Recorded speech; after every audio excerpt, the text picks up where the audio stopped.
हम लोगों का ये कार्यक्रम जो निर्णय आज हुआ है सभी पार्टी के लोगों के विचार विमर्श के बाद, उसका नामकरण है भीम संसद और उसका स्लोगन है संविधान बचाओ आरक्षण बचाओ। लोग आज भगवान राम के परछाई में राजनीति देश में कर रहे हैं और बड़ा बड़ा त्रिपुल लगाते हैं, रुद्राक्ष पहनते हैं, टीका लगाते हैं। उनको ठीक से न शिव पुराण याद होगा, न देवी पुराण याद होगा, न रामायण याद होगा। और भारतीय जनता पार्टी के लोगों का जो हमारे अनुसूचित जाति जनजाति के लोगों के खिलाफ अब तक क्या काम किए गए हैं, इसका हम लोग कच्चा चिट्ठा जारी करेंगे। ये भारतीय जनता पार्टी के लोग वर्ण व्यवस्था को इस देश में दोबारा स्थापित करने वाले लोग हैं। तिरंगा का कलर भी बदल देंगे, भगवा कर देंगे। ये हिंदू राष्ट्र की तरफ बढ़ने वाले बात करने वाले सिर्फ भगवान राम की छाया में इस देश में राजनीति कर रहे हैं। ये लोग सिर्फ तोड़ने का काम करते हैं, ठीक से हिंदू धर्म को समझते भी नहीं है। मान लिया जाए कि 5 तारीख से आप लोग भी ऑफिशियल संचालन कर रहे हैं लोकसभा चुनाव के लिए। देखिए, ये इसको आप लोकसभा चुनाव से इसका महत्व को घटाइए नहीं। ये हम लोगों के आने वाली पीढ़ी के भविष्य का सवाल है, इसको लोकसभा चुनाव से नहीं है। जो मानसिकता भारतीय जनता पार्टी के लोगों का है और जिस तरह से आहिस्ता आहिस्ता ये लोग बढ़ रहे हैं, आरएसएस के जो थिंक टैंक हैं, जो बंच ऑफ थॉट्स में जो लिखा हुआ बात है, उसको जिस तरह से धीरे धीरे अपनाने का काम कर रहे हैं, उस तरह से अगर भारतीय जनता पार्टी अगर और सशक्त और मजबूत होगी तो आने वाले समय में न सिर्फ देश का झंडा बदलेगा बल्कि संविधान भी बदलेगा और आरक्षण की व्यवस्था भी बदलेगी। उसके खिलाफ हम लोग भीम संसद का आयोजन कर रहे हैं, जिसमें कि आने वाली पीढ़ी को भी हम लोग भारतीय जनता पार्टी के जो आने वाले उनके निर्णय हैं उसके खिलाफ सजग करके रखें कि जो हमारे जो 5 साल और 10 साल का बच्चा भी है वो भी समझे कि ये भारतीय जनता पार्टी के लोग वर्ण व्यवस्था को इस देश में दोबारा स्थापित करने वाले लोग हैं और वर्ण व्यवस्था के पैरोकार हैं। इसीलिए और इस जो तिरंगा है इसका भी ये लोग तिरंगा का कलर भी बदल देंगे, भगवा कर देंगे। ये हिंदू राष्ट्र की तरफ बढ़ने वाले बात करने वाले काम बात को बढ़ाने वाला काम कर रहे हैं। इसीलिए हम लोग इसके बारे में अपनी पीढ़ी को और अपने समाज के लोगों को सजग करना चाहते हैं।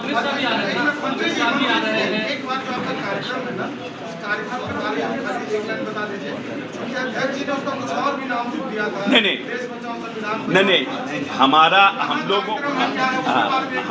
हम लोगों का ये कार्यक्रम जो निर्णय आज हुआ है सभी पार्टी के लोगों के विचार विमर्श के बाद, उसका नामकरण है भीम संसद और उसका स्लोगन है संविधान बचाओ आरक्षण बचाओ। और हम लोग इन 17-18 वर्षों में माननीय नीतीश कुमार ने कैसे इस प्रदेश में जो लंबे समय तक पिछड़े पायदान पे लोग खड़े थे उनको कैसे आरक्षण देकर के राजनीतिक रूप से, सामाजिक रूप से, आर्थिक रूप से कैसे मजबूत किया। और भारतीय जनता पार्टी के लोगों का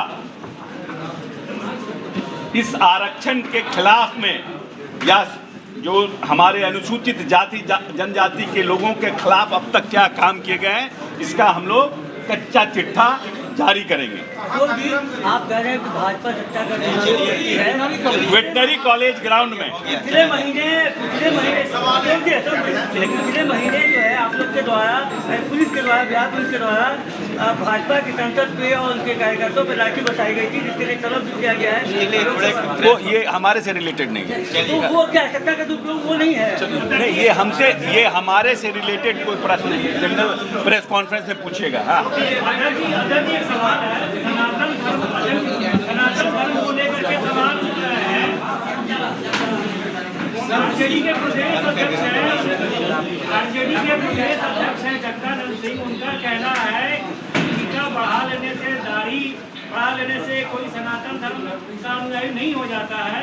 और सब लोग जानते हैं कि जब देश निजाम था उस वक्त ये लोग कहाँ थे। तो ठीक बात है, माननीय अध्यक्ष जी का स्पष्ट कहना है कि जो लोग आज भगवान राम के परछाई में राजनीति देश में कर रहे हैं और बड़ा बड़ा त्रिपुल लगाते हैं, रुद्राक्ष पहनते हैं, टीका लगाते हैं, उनको ठीक से न शिव पुराण याद होगा, न देवी पुराण याद होगा, न रामायण याद होगा, लेकिन सिर्फ भगवान राम की छाया में इस देश में राजनीति कर रहे हैं। ये लोग सिर्फ तोड़ने का काम करते हैं, ठीक से हिंदू धर्म को समझते भी नहीं हैं। धर्म का पर विश्वास करना और राजनीति ये दोनों अलग अलग चीज़ है।